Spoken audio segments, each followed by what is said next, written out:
Bismillahirrahmanirrahim. Wa ghayatul ilmi, dan tujuan dari ilmu itu, kalau kita belajar pengetahuan, al-amalu bihi, yaitu mengamalkannya. Dimohon izin, kemarin saya tegaskan, ilmu dengan amal nggak bisa dipisahkan. Justru ilmu itu akan mulai mendapatkan pahala melimpah ketika diamalkan. Anda belajar fikih sholat, kalau nggak pernah dipakai sholat, kapan datang pahalanya? Hanya berhenti di saat belajar saja. Makanya ayo teman-teman, jangan batasi di majelis ilmu. Anda yang kuliah pun, niatkan sebagai ibadah karena Allah. Begitu Anda bekerja, itu jadi pahala. Pernah nggak kepikir ke situ? Yang kuliah di ITB, di IPB, di UI, di IAIN, di UIN, dimanapun, coba niatkan sebagai ibadah. Nanti ketika diniatkan sebagai ibadah, untuk mengamalkannya, Allah akan permudah. Dan berkah nanti ilmunya. Berkah. Jangan dikira itu mendapatkan ilmu, hanya ilmu agama saja. Tidak, ilmu umum juga kalau diniatkan untuk kemudian berkhidmat kepada Allah, untuk ibadah, nanti akan ada manfaatnya. Masuk ITB, pengen jadi insinyur, masuk jurusan arsitektur, keluar dari situ bisa desain masjid, desain hotel dengan musolanya, sipilnya bikin jalan. Begitu diniatkan sebagai ibadah, berapa banyak orang lewat untuk umroh di situ.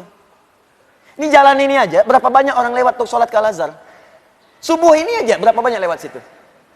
Berapa banyak yang pakai keran di situ untuk wudhu. Berapa banyak yang ke toilet. Anda bayangkan, kalau cuma ngejar dunia, nggak akan dapat tuh pahala akhirat. Tapi kalau ilmu Anda dipakai untuk berniat ibadah kepada Allah, Anda bikin kemudian desain kerannya, Anda bikin jalannya, Anda bikin bagian tempat wudhu dengan toiletnya. Begitu dipakai, dunianya dapat. Dunia diberikan panjar duluan. Pahala akhiratnya, setiap yang wudhu, Anda dapat pahalanya. Setiap yang lewat, Anda dapat pahalanya. Dan saat belajar itu demikian, Allah akan berikan kemudahan. Makanya ilmunya berkah. Coba lihat orang-orang dulu itu. Yang makannya Masya Allah, kadang-kadang sekedar singkong. Ya, kadang-kadang ketemu nasi pun sehari cuma sekali. Itu pun dibagi lagi dengan 6-5 orang. Tapi dahsyatnya ilmunya berkah. Saya kalau lihat orang dulu, belajar bahasa aja, jarang yang ada satu bahasa. Minimal 2. Bahasa Indonesia, bahasa Belanda. Never dong. Misalnya, mana si pitung? Belanda dapat. Jepang ada yang bisa bahasa Jepang. Orang dulu. Coba diplomat-diplomat dulu itu. Kayak Haji Agus Salim, berapa banyak bahasanya? Ya Bung Hatta, ya Masya Allah. Insinyur Soekarno, misalnya yang lain-lainnya itu. Ya mereka belajar. Dan yang paling dahsyat ulama-ulama kita. Masya Allah itu. Ya, ulama-ulama kita itu dulu bukan sekedar belajar, kemampuannya luar biasa. Semua ilmunya bersanad. Kemampuan bahasa Arabnya, kemampuan Qur'annya, bahkan tidak sedikit yang jadi mufti langsung di Masjidil Haram. Tidak sedikit di antara mereka. Dan namanya abadi sampai sekarang. Bahkan murid-muridnya mengajar lagi. Syekh Yasin Al-Fadani, berapa banyak muridnya sekarang mengajar?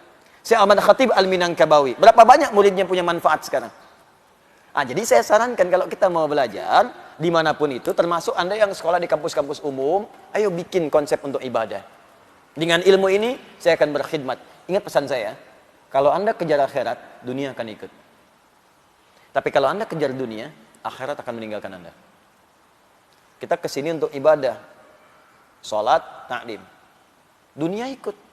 Begitu selesai, ada kopi, ada sarapan, ada pisang. Dunia tuh. Tapi kalau kesini coba nyari pisang, akan dapat. Udah akhirat gak dapat, pisang gak kebagian. Paling gak enak tuh. Akhirnya bikin status, ternyata di Al-Azhar nggak ada pisang. Ente kesini mau cari pisang, mau cari ilmu. Jadi kalau kita nyari akhirat tuh ikut dunia semua. Saya sering katakan begini, rezeki itu udah diatur. Surga kita yang belum jelas. Dunia tuh nggak usah capek lah. Ya, yang capek pada dunia, dia belum paham dunia. Makanya pelajari ilmunya supaya nggak susah. Ini di rumah tangga ribut karena nggak pelajari ilmunya. Jadi nggak selesai-selesai. Padahal kadang-kadang cuma beres dengan senyuman aja, tapi kadang nggak beres-beres. Kenapa? Karena ilmunya nggak dipelajari. Di bagian pertama, ghayatul ilmi al-amalu bihi. Ya, jadi mohon izin, orang yang belajar itu tujuannya untuk diamalkan. Kemudian itulah menjadi buah dari pengetahuannya yang bermanfaat untuk hidupnya di dunia dan bekalnya ke akhirat.